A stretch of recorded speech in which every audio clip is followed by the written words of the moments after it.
Welcome back. I can take you to some live pictures from Florida where Ron DeSantis, the governor of Florida, has been giving a press conference updating people in Florida, many of whom are on the road now, on what sort of care they're going to be given, what sort of facilities are coming to the state, pre-positioning a lot of the stuff in place for when this hurricane has blown through. And it is a monster. If you want to have a look at the BBC webpage, you will see some of the images. Milton now stretched right across the Gulf of Mexico. I'm reading here that the hurricane hunter that was flying into the heart of the hurricane to take measurements today has found that it is strengthening once again. Sustained winds around 155 miles an hour with some stronger gusts. And what we got from Ron DeSantis in that press conference was some concern that by the time it races across Florida to the Atlantic coast from the Gulf Coast, it might still be a hurricane as it's heading into the Atlantic, which tells you that this is going to be a statewide relief operation. You can see there people filling up sandbags. That is the current picture of the hurricane. A Category 4 storm. It will make landfall in the next 48 hours. As he said in that press conference, 51 Florida counties under a state of emergency. More than 200 state healthcare facilities have been evacuated. The residents have been told to get out. The mayor of Tampa says those who stay in the areas where that mandatory evacuation is in place will die. Our correspondent Will Grant has the latest. Florida is once again bracing itself for a storm of devastating power. As Hurricane Milton bears down on the state, it brings 155-mile-an-hour winds, heavy rain and a life-threatening storm surge. The National Hurricane Center has warned it poses an extremely serious threat, and an emergency has been declared in more than 50 counties.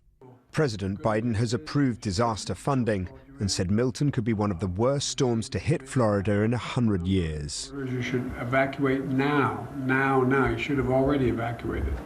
It's a matter of life and death, and that's not hyperbole. It's a matter of life and death. And the state authorities are using stark language too. This is literally catastrophic, and I can say without any dramatization whatsoever, if you choose to stay in one of those evacuation areas, you're going to die. Little wonder they're fleeing, as people in Florida know what's coming. Milton is due to make landfall in the same region battered by Hurricane Helene just 10 days ago. At least 225 people were killed in the US by Helene, with hundreds more still missing. Preparations are being put in place, with emergency shelters set up and a converted sports stadium providing thousands of beds for rescue workers. These scenes are becoming all too familiar, with Milton the 10th major storm this Atlantic hurricane season, as climate change causes a warming of the seas, making such storms more frequent and more powerful. Milton clipped Mexico as it barreled towards the US, giving an indication of what's on its way. No matter how experienced Floridians are with hurricanes, this remains a frightening storm coming at the worst possible moment. Will Grant, BBC News, Washington. Well, joining me to discuss is the weather and climate expert from the University of South Florida, Professor Jennifer Collins. Professor, good to have you with us. So it is waxing and waning, this hurricane, but it looks to be a monster. Bring us up to date with the course of the hurricane and what sort of wind speeds you expect once it lands. Yeah, as we saw, like you said, it's a monster. This storm had rapid intensification. It went from a tropical storm to a Cat 5 in like just 2 days. From then, we had a bit of eye wall replacement, which typically does weaken a storm, but only temporarily. So it dropped its wind speed a bit. It went back up. And as you said, we are now looking at 155 miles per hour. This is a really strong Cat 4, almost a Cat 5. Regardless, it's a major hurricane, and it's, you know, the Saffir-Simpson hurricane wind scale only tells you about the wind, really. So I'm very concerned about the wind, but I'm also very concerned about the potential for storm surge south of wherever this makes landfall. We're looking at potentially 10 to 15 feet of storm surge, and north of it still like 4 to 6 feet. Catastrophic. The storm surge is extraordinary because if you actually look at the Gulf Coast, you're sort of going from the southernmost tip all the way up to Cedar City in the north. So, and these are some of these places, particularly Tampa, around Naples, Cedar City itself. These are densely populated areas. So we're really going to see immense damage in very built up areas. Yes, the whole coast, much of the coastline is very vulnerable right now. Much of it is still in the cone. We don't know exactly where it's going to make landfall, which makes this more difficult. And then we probably won't know until just a few hours before this storm makes landfall, like where we're really looking at. So we have to prepare much of the Southwest Florida coastline. Professor Collins, good to talk to you. Let's get a view on the climate change aspect of this. Dr. M. Sanjin is CEO of Conservation International, a global leader in climate science. You're very welcome to the programme. As the professor was just explaining, this exploded from a Category 1 storm into a Category 5 over the course of 12 hours yesterday. How did that happen? Well, the one thing we know for sure is that ocean temperatures have been warming, and the problem is they remain warm for many, many months. We've had 18 months of higher than average ocean temperatures. I was in the Atlantic Ocean this summer, and even at depth, if you go diving, if you get underwater, usually after the first few feet, it cools down. Here you're seeing warm water deep into the ocean. All of that means there's just a lot more energy in these storms, which is what is leading to that rapid intensification. I mean, this hurricane grew from 1 to 5 in about 12 hours. So you basically went to bed thinking it's a Cat 1, I can ride it out. You wake up in the morning and it's a Cat 5 storm, the highest sort of category we have. And so that's what's really driving it. Yeah, I mean, climate scientists have been worrying for a while now that climate change would produce storms that intensify faster, reach higher peak intensities, given an extra boost, as you say, by these warmer seas, and Milton is doing just that. What we've not talked about, though, is the rain that it carries, the moisture that is in the air. What is it going to dump when it lands? Yeah, exactly. So there's enormous amounts of moisture that warm water is producing.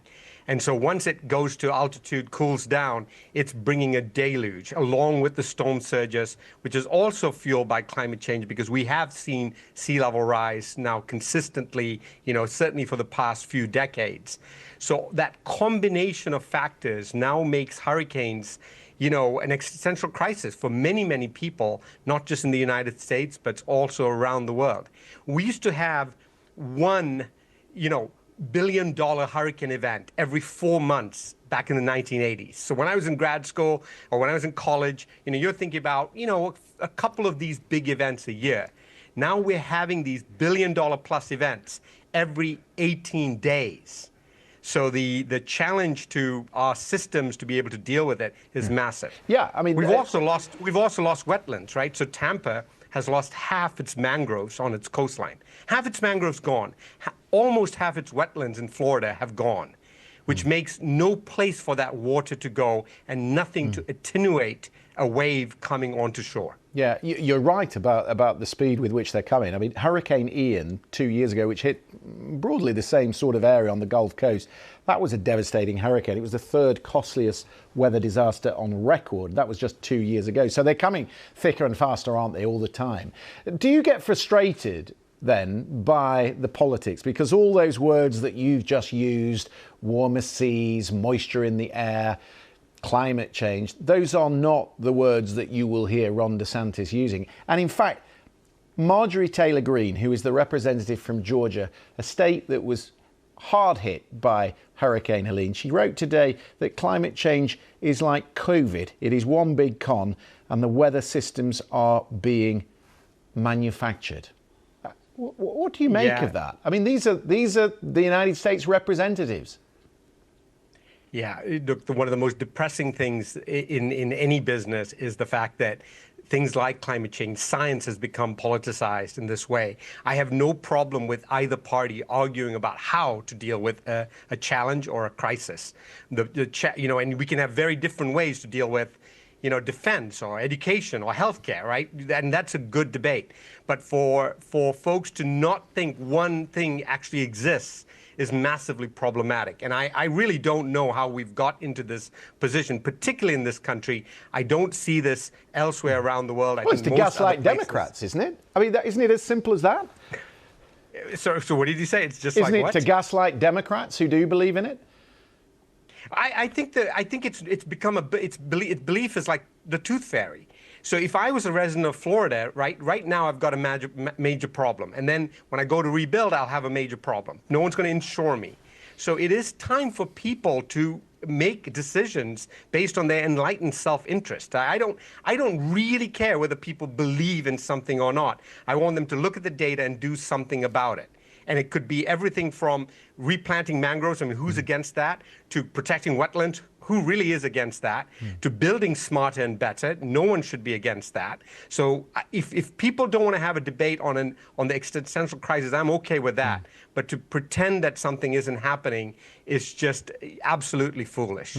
But how can you not believe it? If you were a resident in Kentucky that was flooded in once-in-a-generation floods last year, or you live in Georgia where the trees have all been ripped out, or you're in North Carolina. These are Republican states. These are ruby red states, or, I mean, Georgia and North Carolina, we'll see. But they were ruby red states, and I wonder if it is changing the politics. If you're having to bail out every year or two, then surely your politics has to change on this issue. Yeah, no, so I think that the majority of American people understand that change is happening dramatically to the land and to the water. I think people feel it, they see it in their, air conditioner bills, they see it in the availability of water, they see it in fires. I mean, this summer here in Washington, D.C., we had days where we couldn't go out because of huge fires way up in Canada. So I think people are feeling this. I spent a lot of time in Montana where I have a home, and that's a red state. And believe me, people understand what is happening to their land. I think they're afraid of what they can do about it. And I think the challenge is that we have created this bifurcation of belief or not belief, as opposed to solution A or solution B. And that's where I think we need to take this debate, and we need to take this country. There are plenty of Republicans that understand the science, that understand why we need to have solutions for what is facing this country and facing the planet. Their solutions might differ from Democrats, but that's a good place to be in. Yeah, you're absolutely right. I know I've spoken to many a Republican governor who are acting irrespective of what the party believes, and that is the positive side of that. Dr. Sanjan, it's really good to get your thoughts. Thank you for coming on the programme. Thank you very much.